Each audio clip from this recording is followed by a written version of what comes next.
আসিফ মাহমুদ সজীব ভূঁইয়া তিনি ভয়ঙ্কর চরম একটি সত্য উচ্চারণ করে ফেলেছেন। সেই সত্যটি তিনি মুখ ফসকে উচ্চারণ করেছেন নাকি বিশেষ কোনো নতুন খেলার অংশ হিসেবে উচ্চারণ করেছেন আমরা তা জানি না।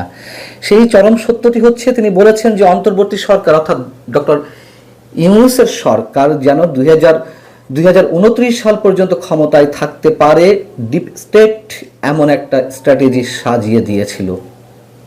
বুঝতে পারছেন তো, আমরা যেই ডিপ স্টেটের কথা গত 1.5 থেকে 2 বছর ধরে বলে আসছি এবং ডিপ স্টেটের খেলার অংশই ছিল এই যে তথাকথিত একটি বিপ্লব বা ছাত্র জনতার আন্দোলন 2024-এর 5 আগস্ট।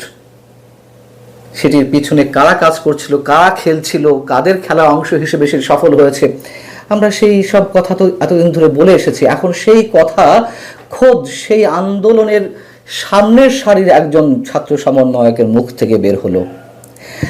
কেন বের হলো, কেন তিনি এই মুহূর্তে এই কথাটি বললেন, সেটিও নিশ্চয়ই আলোচনার দাবি রাখে। আমি সে বিষয়ে আসছি, তার আগে আরেকটু বলে নেই যে তিনি কি বলেছেন। তিনি বলছেন, আমরা যখন সরকারের দায়িত্বে ছিলাম শুরুর দিকে আমাদেরকে বিভিন্ন শক্তিশালী ইনস্টিটিউশন, যাদেরকে আসলে ডিপ স্টেট বলা হয়, তাদের কাছ থেকে আমাদের অফার করা হয়েছিল, বলা হয়েছিল শেখ হাসিনার যে মেয়াদ আছে 2029 সাল পর্যন্ত, সেটি আপনারা শেষ করুন, আমরা আপনাদের সহযোগিতা করব।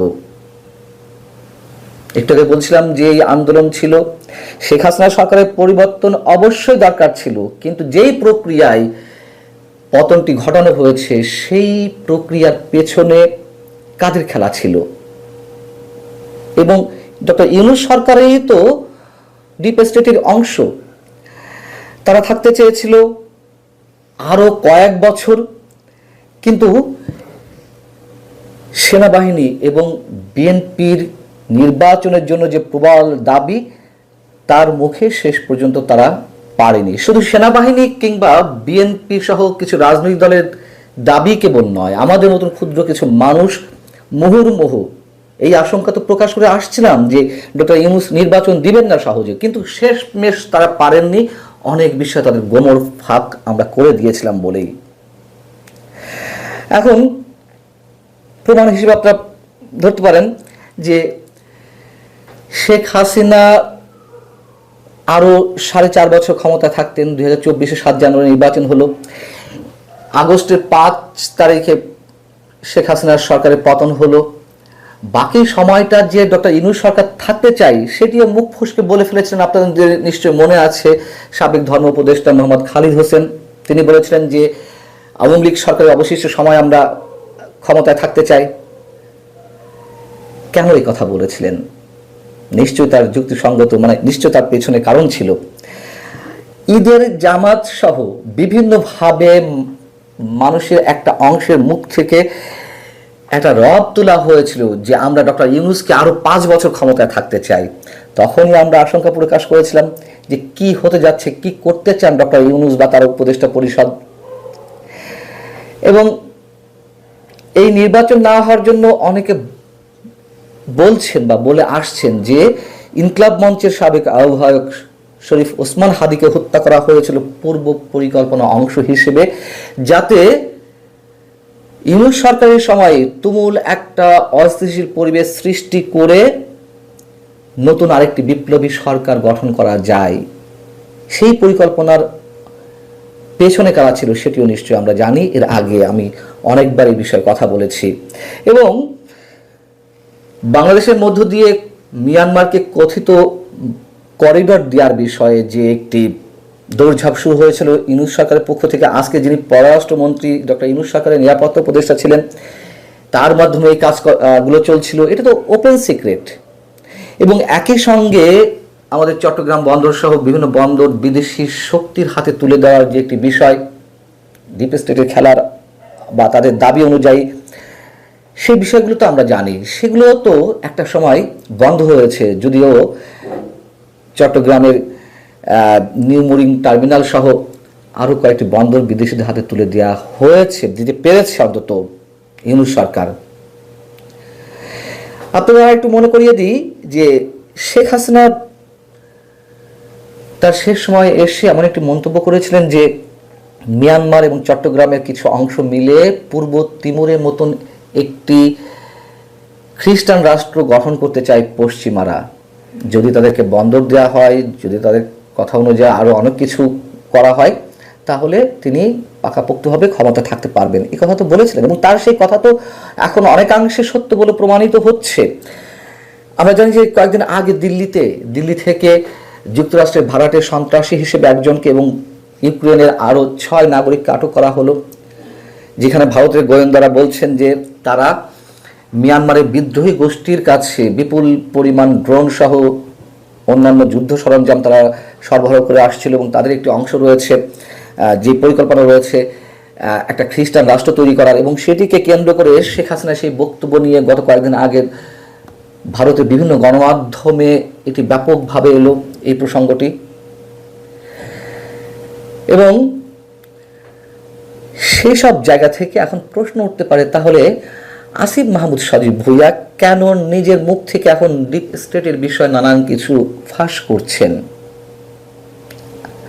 আগেভাগেই বলেছি যে শেখ হাসিনা যে মন্তব্যটি করেছিলেন সেটি এখন অনেকাংশে সত্য হতে চলেছে বা প্রমাণিত হতে চলেছে। এবং আরও কিছু প্রমাণ যুক্তিতর্ক হিসেবে আপনাদের সামনে উপস্থাপন করলাম, যাতে ইউনূস সরকারের বিরুদ্ধে যে অভিযোগটি ছিল বা এনসিপির বিরুদ্ধে যে অভিযোগগুলো, এনসিপি মানে সাবেক ছাত্র সমন্বয়কদের নেতৃত্বেই তো এই দলটি গঠন হয়েছে এবং জামায়াতের পরিকল্পনাও ছিল বিভিন্নভাবে এবং তাদের সাথে মিশে গেছে, সেই সব অভিযোগ তাদের প্রতিও ছিল, যাতে এখন এটি অন্যের ঘাড়ে দেয়া যায়। কিভাবে দেয়া যায়? এখন আমি মোটামুটি এটুকু বলতে পারি যে এই যে ডিপ স্টেটের প্রসঙ্গটি আসিফ মাহমুদ সজীব ভুঁইয়া তুললেন, এটির আরও একটি কারণ থাকতে পারে। সেটি হচ্ছে যে এর পরবর্তীতে যাতে এই ধরনের কোনো একটি অভিযোগ বিএনপির কাঁধে চাপানো যায়। যেহেতু বিএনপি যে নির্বাচনের মাধ্যমে ক্ষমতা এসেছে তার মাত্র 3 দিন আগে একটি বহুল বিতর্কিত চুক্তি যুক্তরাষ্ট্রের সঙ্গে করা হলো, শুল্ক চুক্তি। সেই চুক্তি সম্পর্কে নাকি বিএনপি এবং জামাত দুই দলই জানতো, তাদের সাথে যুক্তরাষ্ট্রের প্রতিনিধিরা আলাপ করেছেন, যদিও জামাত এরই মধ্যে সেটি অস্বীকার করেছে, বিএনপির পক্ষ থেকে কিছু বলা হয়নি। এবং ডিপ স্টেটের খেলা যে এখনো চলছে সে বিষয়েও আমরা জানি। এবং সেই জায়গা থেকে যাতে বিএনপির কাঁধে দোষ চাপিয়ে একটা চাপ সৃষ্টি করা যায়, সেরকম একটি পরিকল্পনা থাকতেও পারে।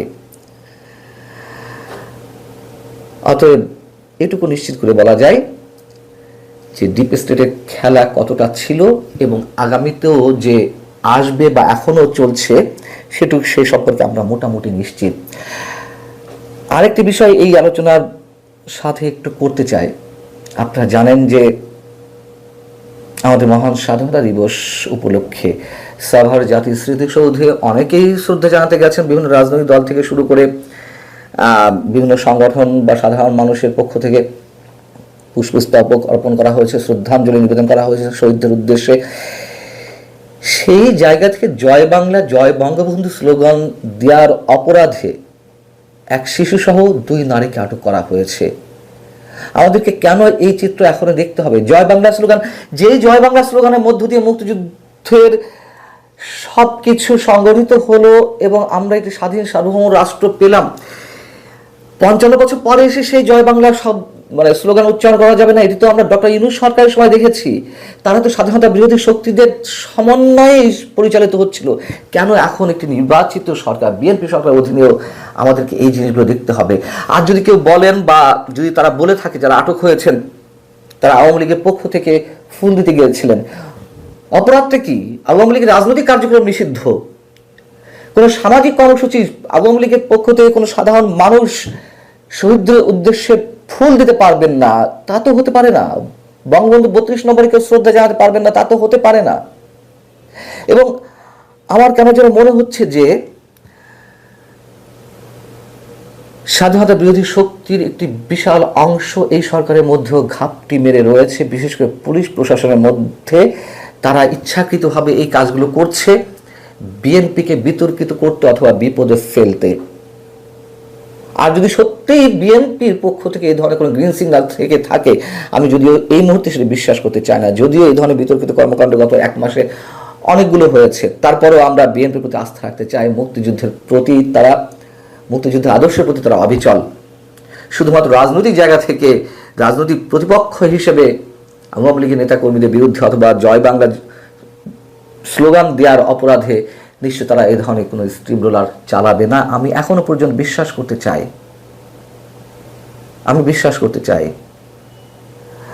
আর যদি আমাদের বিশ্বাসের বিপরীতে অন্য কিছু ঘটে থাকে, সেটি প্রকৃতি এবং সময় বিচার করবে। জামাত ছিল, সাথে শিবির ছিল, বিএনপি এটা মূল ষড়যন্ত্রে ছিল না, বিএনপি পরে যুক্ত হয়েছে, এখানে ছাত্ররা ছিল। তা এর সাথে তো বিদেশি শক্তি ছিল, এই যে ডিপ স্টেটের কথা বলেন, ডেফিনেটলি মার্কিন ডিপ স্টেট, এর সাথে আইএসআই পাকিস্তান ছিল। তো এরা অনেকটা ইন্ডিয়াকে অন্ধকারে রেখেই কিন্তু এই জঙ্গি অভ্যুত্থানটি ঘটিয়েছিল। 2024 সালের জুলাই আগস্টে পুরো ঘটনাটা ইন্ডিয়ান নলেজে ছিল না, কিন্তু পরবর্তীতে যখন এই চেঞ্জটা হলো, ডক্টর ইনুস যখন ক্ষমতায় এলেন, তখন ডক্টর ইনুস যেভাবে ভারত বিরোধী তৎপরতা শুরু করলেন, যেভাবে কথাবার্তা শুরু করলেন, এবং ইন্ডিয়া যখন দেখলেন যে জুলাই আগস্টে একটা জঙ্গি অভ্যুত্থান ঘটে গেছে এবং যারা ক্ষমতা এসেছে তারা ইন্ডিয়া বিরোধী, তখন কিন্তু ইন্ডিয়া তার মতো করে চাল চেলেছে। এবং তারপরে আপনারা অনেক ডেভেলপমেন্ট দেখেছেন, ভারত আমেরিকার সম্পর্কের টানাপোড়েন, আবার সম্পর্ক ঠিক হওয়া, আবার টানাপোড়েন, এই উত্থান পতনগুলো আপনারা দেখেছেন। এবং ভারত মানে একটা পর্যায়ে আমেরিকা বুঝেছে যে বাংলাদেশে তারা জুলাই আগস্টে কিছু একটা করতে পারলেও পরবর্তীতে ভারতকে অন্ধকারে রেখে বা ভারতকে মাইনাস করে তাদের পক্ষে কোনো কিছু করা খুব সহজ হবে না। সুতরাং ভারতের সাথেই আমেরিকা নেগোশিয়েট করেছে, মূলত ভারতের উদ্যোগেই তারা আমেরিকার সাথে নেগোশিয়েট করেছে, এবং ভারত তখন তার চালটা চেলে এমন ব্যবস্থা করেছে যে বাংলাদেশে ওই 2029 পর্যন্ত আর ডক্টর ইউনূসের ক্ষমতায় থাকার স্বপ্নটা বাস্তবায়ন হলো না, বরং একটা দ্রুত নির্বাচন দেওয়ার চেষ্টা তারা করেছে। আর্মির মাধ্যমেও তারা একটা প্রেসার দেওয়ার চেষ্টা করেছে।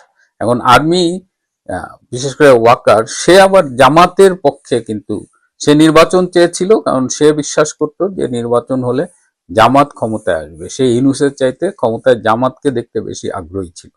আর ভারতের যেটা হয়েছে, ভারত চেষ্টা করেছে একটা ইনক্লুসিভ নির্বাচন করানোর, আওয়ামী লীগ বিএনপি সবাই মিলে একটা নির্বাচন, কিন্তু সেটা যখন কঠিন হয়ে যাচ্ছিল, আমেরিকার পক্ষ থেকে সেটা নিয়ে যখন টাফ কন্ডিশন দেওয়া হচ্ছিল এবং তারা আমেরিকা এই মুহূর্তে আওয়ামী লীগকে নির্বাচনে চাচ্ছিল না, তখন ভারত তার প্ল্যান বি খেলেছে। আওয়ামী লীগকে যেহেতু তারা নির্বাচনে আনতে পারছে না, তারা বিএনপির সাথে গোপনে নেগোশিয়েট করেছে, এবং বিএনপি ক্ষমতা আসার পেছনে, এই গত ফেব্রুয়ারিতে নির্বাচন হওয়ার পেছনে, সব কিছুর পেছনে ভারতের একটা পজিটিভ রোল ছিল।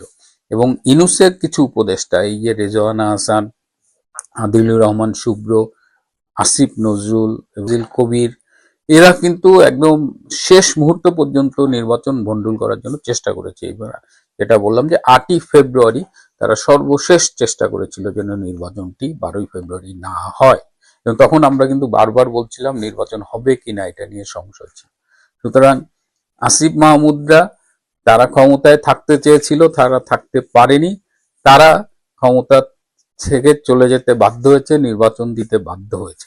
সম্প্রতি আজকেই আমি এই খবরটা পেলাম, আপনারা জানেন যে আমেরিকায় আমার একজন প্রাক্তন মার্কিন কূটনীতিকের সাথে একটা লিঙ্ক আছে, তো তিনি জানিয়েছেন যে এই এনসিপি এরা সম্প্রতি ডিপ স্টেটের সাথে তারা আবার যোগাযোগ করেছে, এবং তারা ডিপ স্টেটকে বলেছে যে তারা বর্তমানে বাংলাদেশের যে সরকার রয়েছে, তারেক রহমানের সরকার, তার বিরুদ্ধে তারা আন্দোলন করতে চায় এবং এই সরকারকে তারা সরিয়ে দিতে চায়। তো আমেরিকার পক্ষ থেকে স্বভাবতই একটু মানে বিস্ময় প্রকাশ করা হয়েছে যে একটা সরকার এলো, কেবল 1 মাস পার হলো, এর মধ্যেই কেন তারা এই সরকার বিরোধী আন্দোলনে যেতে চায়। তো এনসিপির পক্ষ থেকে বলা হয়েছে, বেসিক্যালি এনসিপি শুধু না, এনসিপি জামাত, এই পুরো মোর্চাটা যারা, এদের পক্ষ থেকে বলা হয়েছে যে বিএনপি আসলে আমেরিকা নয়, বিএনপি মূলত ভারতের স্বার্থ রক্ষার জন্যই ক্ষমতায় এসেছে, সুতরাং বিএনপি আমেরিকাকে বোকা বানিয়েছে, এরকম একটা কথা তারা বোঝানোর চেষ্টা করেছে, এবং আমেরিকার পক্ষ থেকে কোনো গ্রিন সিগন্যাল তারা পায়নি। আমার কথা হলো যে এই আসিফ মাহমুদ, সজীব ভুইয়ারা, এরা কি এখনো মনে করে যে তাদের ডাকে লোকজন নামবে? তারা কি এখনো 24শে জুলাই আগস্টের ঘোরের মধ্যে আছে? মানুষ তো জানে কিভাবে তারা প্রতারণা করেছিল, কিভাবে এই সব কিছুর পেছনে বাংলাদেশের এই জনঘৃণিত জামাত শিবির অংশ ছিল, এবং জামাত পরে স্বীকারও করেছে যে তারা এই আন্দোলনে আছে জানলে সাধারণ মানুষ পথে নামতো না। সুতরাং আজকে আমেরিকাও এটা বোঝে এবং এটা সবাই বোঝে যে এই মরা ঘোড়ার উপরে বাজি ধরে আর লাভ নেই।